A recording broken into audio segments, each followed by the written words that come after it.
outside of Japan, we can sometimes have this image of the place for being reserved and homogeneous and almost cold. But down here in the warmth of the south, you can see that the reality is sometimes completely different. This time, I meet the man who makes Japan's best bacon. Feeding the pigs these strawberries actually really does change the flavour of the meat. I visit a group of grannies who saved their town with their iPads. Now they're even on Facebook. And cruise down canals at the Okinohata Water Festival. And it's really something that brings the whole community together. And of course, the flavours of Japan's south are as delicious as ever.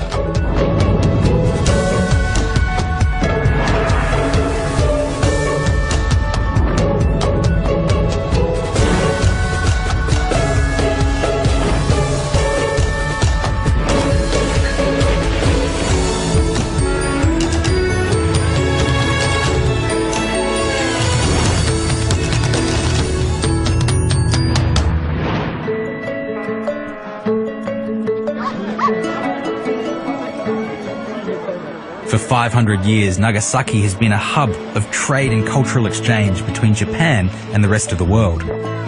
Even for the more than 2 centuries that Japan closed itself off from foreign influence, the shogun decreed that Nagasaki would be allowed to continue to trade with the merchants from abroad. The Portuguese, Dutch, Chinese, Koreans and English all came to Nagasaki to trade with Japan, and every ship that came into port here left a little something behind. That melting pot nature of Nagasaki as a trading post has contributed so many things to Japanese cuisine, culture, even the language as well. But of course for me, the most fascinating aspect is what all these different influences have done to Japanese food.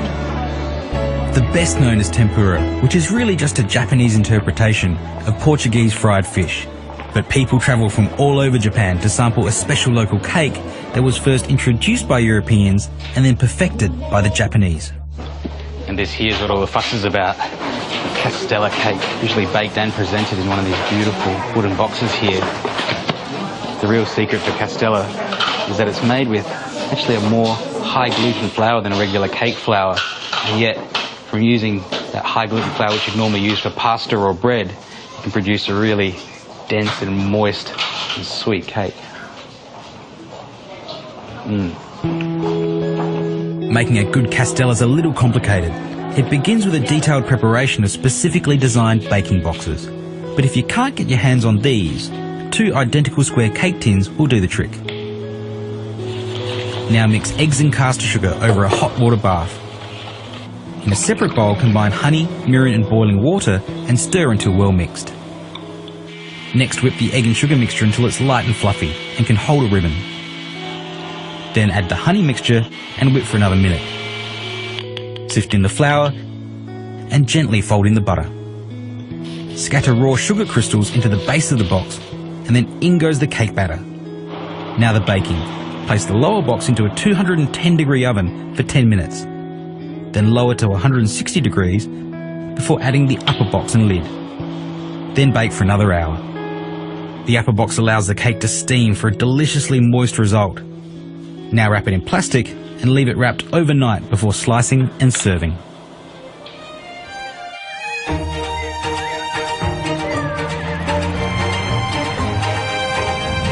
Eating locally is one of those buzzwords in food these days, and it seems like almost everywhere you go, it's local this and local that.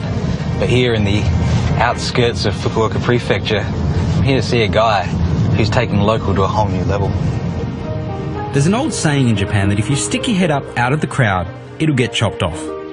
But here at Riverwild Farm, Katsuya Sugi took that to mean he had to get up so high, no blade could reach him. Katsuya dreamed of a life in rock and roll, but coming from a long line of farmers, he was expected to carry on the family business. もう小さい頃からお父さんの仕事を継ぎたくなくて、継ぎたくなかったけれど長男だから継がないとこういけないなみたいな感じでこうちょっとモヤモヤしながら学生時代過ごしてきてですね。Katsuya was never one to conform, so when an illness forced his dad to stop work, he took over the family farm and started doing things his way. そのフルーツを食べさせる豚で一番最初に始めたのが10年前で、その時は柿を食べさせた豚だったんです。でその時お肉に柿豚って書いてこうお店の人に渡したら「柿豚ってなんだ?」みたいな感じで。 As it turns out, Katsuya's pork is so good, he even won first prize for his bacon at the World Championships. These are local organically grown strawberries, and they're the secret to what makes Sugi-san's pork taste so good. Feeding the pigs these strawberries actually really does change the flavour of the meat. It's not just that it makes it sweeter, even though it does. It actually changes the proportion of fat and meat in the actual pig itself. The simple brilliance of Katsuya's farming comes from his motivation. You see, he hated to see so much of his friends' organic fruit going to waste just because it was bruised and imperfect. So he bought their fruit to supplement his pig's feed. Different fruit during different seasons.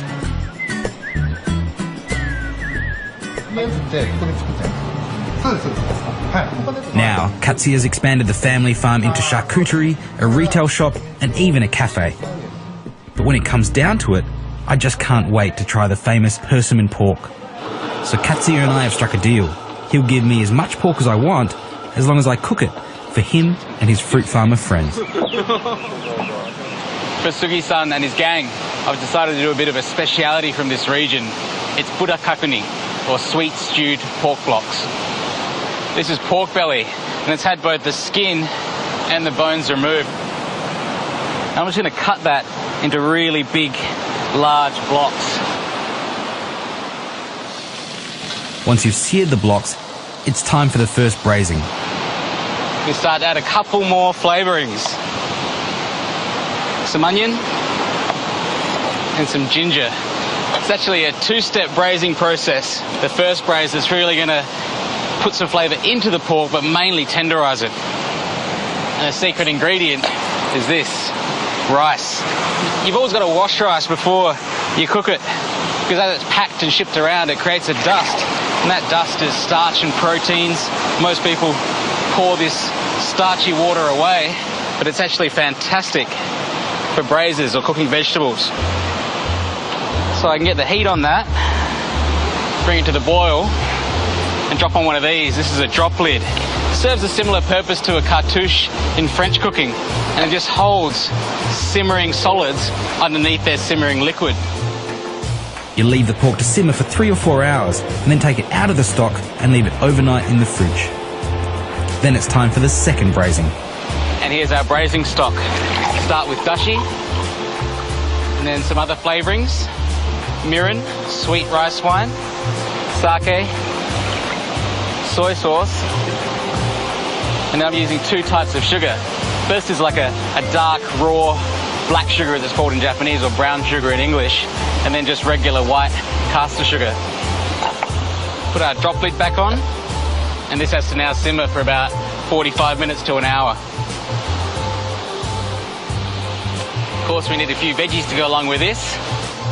I blanch the Chinese cabbage and spinach in salt water for just a moment, and then stop the cooking process with an ice bath. I can then use our mat to roll that up and squeeze out as much water as possible. Which then leaves us with a nice little roll of cabbage and spinach, which I can slice into rolls that we will use as presentation for our pork dish. It's almost time to put the dish together, but first, a few hard-boiled eggs go into the braising stock to soak up the flavour. And then we're ready to go.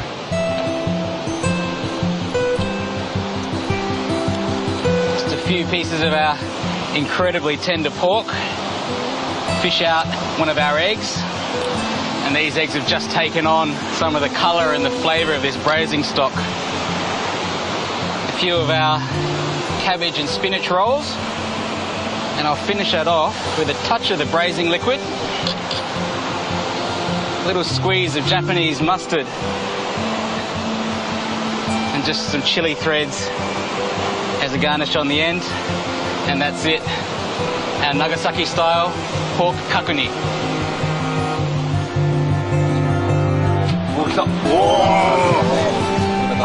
So the deal was that I feed Katsuya and his fellow farmers. And here on the banks of the River Wild, I can't imagine a better way to end the day.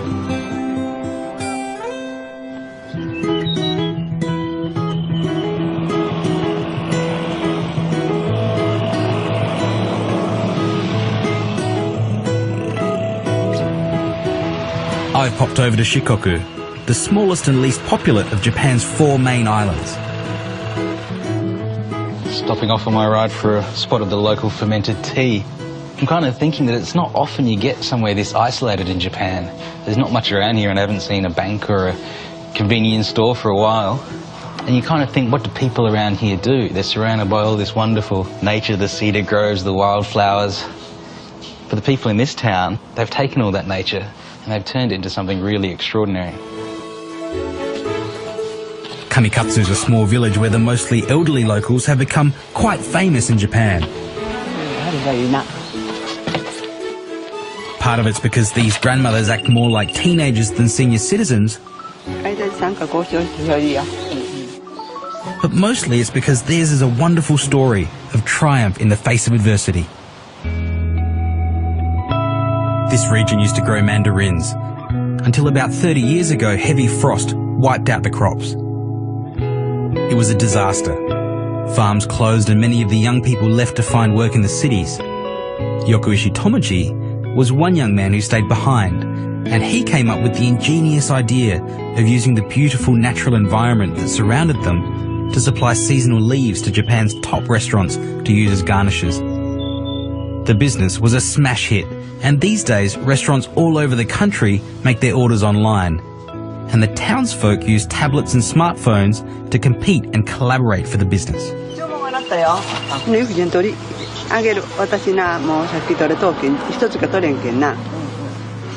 My favourite part of this story is the way the old folk at the time, who had been pretty much forgotten, were given a new hope and purpose.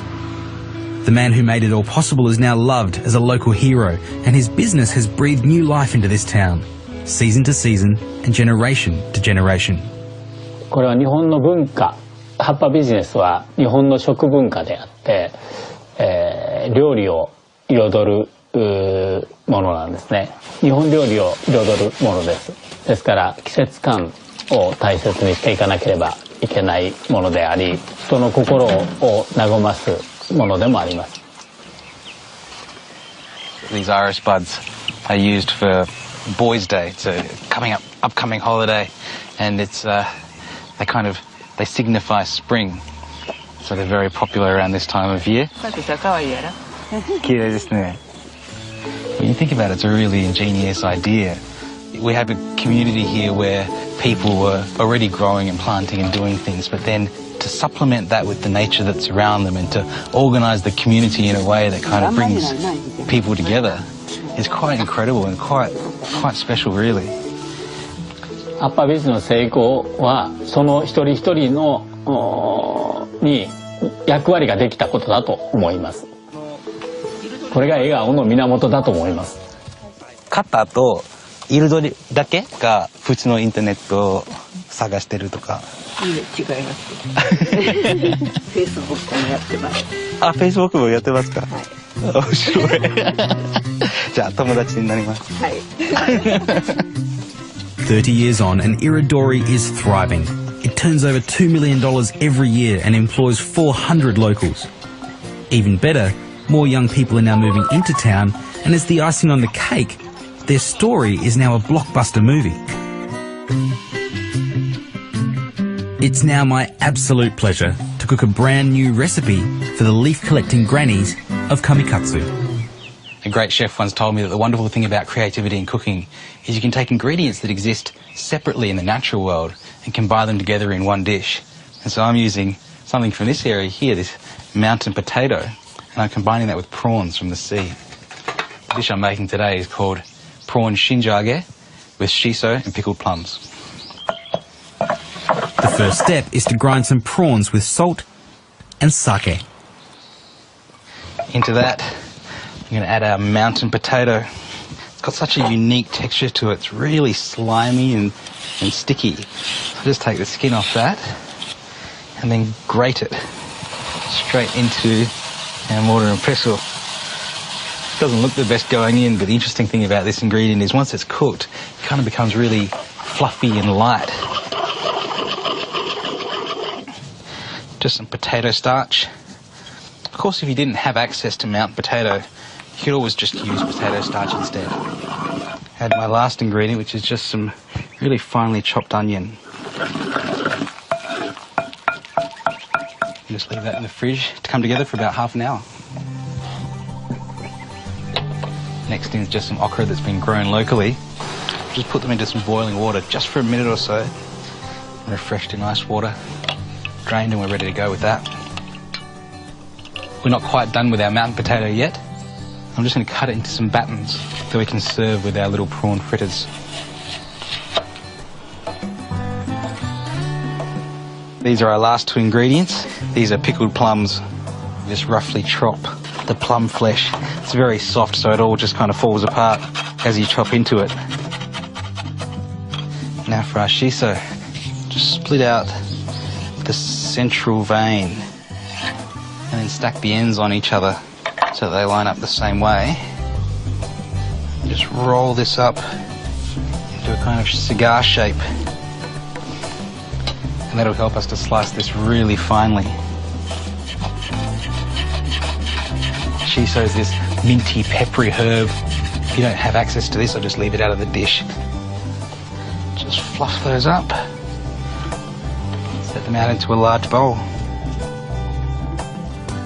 With wet hands, I just make our prawn paste into a small ball and then cover it with these fine threads of shiso. Make sure that's all sticking together and then straight into the oil.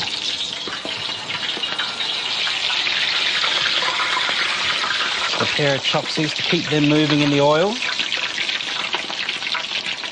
And that's what we're looking for.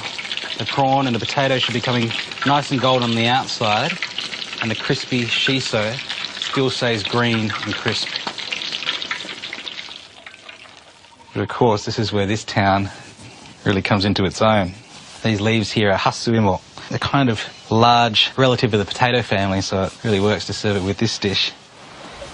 So we've got our shinjoage, prawn fritters, our little batons of mountain potato,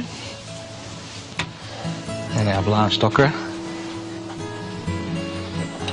And then top it off with our aromatic, sweet and salty plum paste.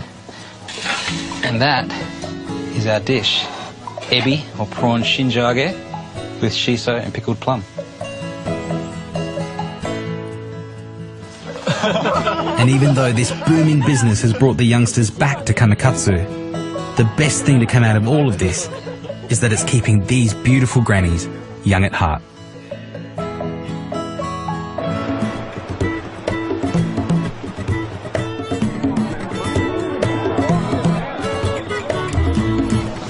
One of the most enjoyable things about travelling all through Japan is getting your hands on some of the local delicacies. And if there's one thing you have to remember when coming here is never be afraid to try new things. This is Koshinraku, and what makes this restaurant different is that it serves sakura niku, otherwise known as horse meat. The meat comes from specially bred draft horses, and Chef Jun Narita serves several different dishes, including horse sashimi. We might think it's a bit odd to eat horse, but it's, when you really think about it, it's no different to beef or any other four-legged animal. However, one difference is the preferred beverage to go with horse meat, and here in Japan, that's shochu. We all know sake when it comes to Japanese alcohol, but down here in the south, it's actually more popular to drink shochu. Shochu and sake are closely related, but they're produced very differently. Shochu is actually distilled more like a vodka or a rum, whereas sake is brewed like a beer or a wine. It can be made from sweet potato or barley or wheat. This one's even made from rice, which brings it closer to sake, but the differences between the two are really quite striking. Today, I'm here to taste horse rump tataki. First, Chef Jun seasons the rump with salt, garlic, and olive oil. Then he vacuum seals it before placing it in a 60-degree water bath for 1 hour. Next, Jun sears the rump in olive oil and then marinates it in a sweet soy and garlic mix before carving and serving cold with a little more of the tataki sauce.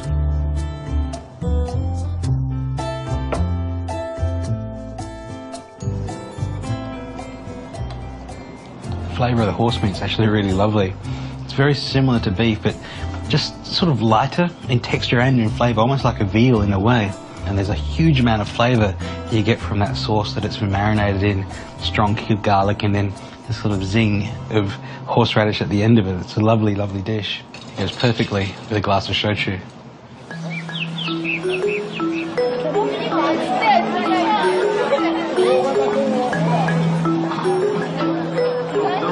Today is a special day in Yanagawa City. It's the annual water festival. People come from all over this region to pay tribute to the Okunahata Suitengu shrines. Traditionally, this ritual was designed to protect children from water accidents in summer, to get a blessing for agriculture and fishing, and to help with childbirth. All of these local festivals centre around these mikoshi, these giant shrines that get carried around town. As the mikoshi passes shops and businesses, the owners come out to make a donation, to say a quick prayer, or just to pass under the shrine. It's a charming tradition and it helps raise money for the temple. And really, when it comes to good fortune, you can never have too much. This little town's only got a population of a few thousand people, and this shrine kind of goes all the way around the town. And I think that's what makes these little festivals so special. There's thousands of these all over Japan, and rather than everyone going to a church or to a particular place, the shrine actually goes around and visits people. And it's really something that brings the whole community together. In the end, this is a celebration, and that means food. Fast and fun food. This is actually something I haven't seen before. This is the okonomiyaki that I know and love, but this one's done slightly differently. It's wrapped around a chopstick, and they've got a bunch of different varieties here. This one's even got a fried egg on it, so I think I've got to try it. Medamayaki, onegaishimasu.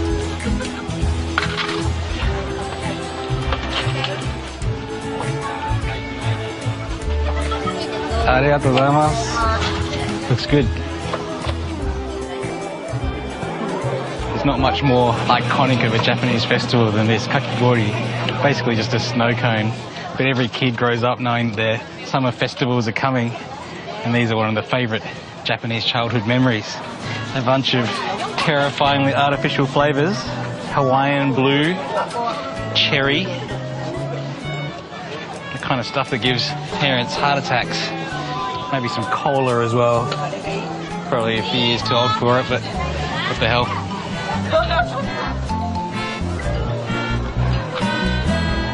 This is a game that you see at almost any Japanese festival. You've got all these goldfish here kind of swimming around, and you get these little nets, but it's not really a net, it's actually made of paper. And you've got to try and catch the fish in the paper net, put it into your bowl before the net dissolves. So, yoi don. Wow, 上手ですね. Really good at it. Oh, he's good at it too. Oh, and then he's just put a hole in his net. 上手ですね. Yeah, here he is. He's got a little wriggler to take home with him.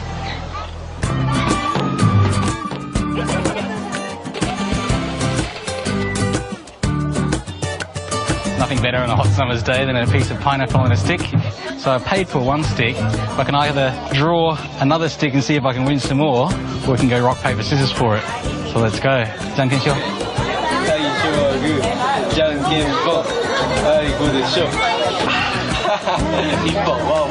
Just one. ありがとうございます。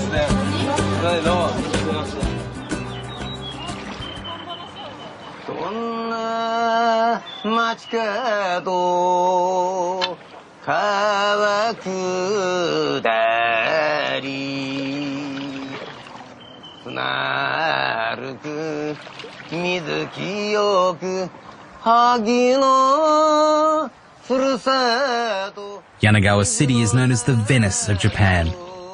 And yes, there are gondolas and canals, but really, like every pocket of this wonderful nation, it is uniquely Japanese.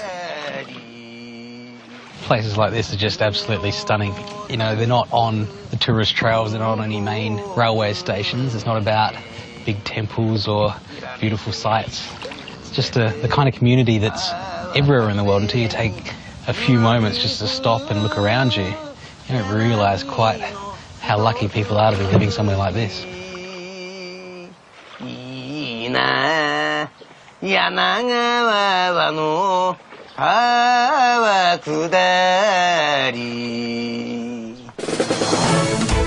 Next time, I head to Japan's outer reaches, Okinawa. I've never seen that before. I go deep inside this unique culture and try something that will knock your socks off. Kind of like halfway between miso and blue cheese. I explore the incredibly diverse cuisine, There's actually peanut tofu. and I shake a tail feather with the world's oldest party animals.